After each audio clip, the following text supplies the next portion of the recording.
ቤተሰቦቻችን ትልቁ የደስታቸው መገለጫ ልጆቻቸው የዳሯቸው አብሮ ሲያፈጥሩ ነው።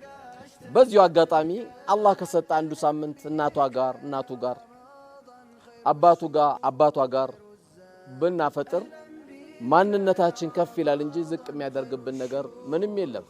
ነፍስያን ጫን ብለህ በሄድክ ቁጥር ከፍታ እየጨመረ ይሄዳል፣ ርዝቅ እየሰፋ ይሄዳል።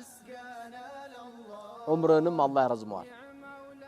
ርዝቁ እንዲሰፋለት ዑምሩ እንዲረዝምለት የሚፈልግ ዝምድናን ይቀጥል ስለሚል በዚህ በሸህሩ ረመዳን ከምናደርገው አንዱ ቤተሰቦቻችን ጋር ሄደን በማፍጠር ያቺ ለብቻዋ የምታፈጥር እናት፣ ያ ለብቻው የሚያፈጥር አባት፣ ያቺ ለብቻዋ የምታፈጥር እህት፣ ያ ለብቻው የሚያፈጥር ወንድም በማስታወስ ሰርፕራይዝ እናርጋቸው። አላህ ዱንያ አኺራችን ደግሞ ያማረ ሰርፕራይዝ ያደርገናል። ወጀዛኩሙላህ ኸይረን።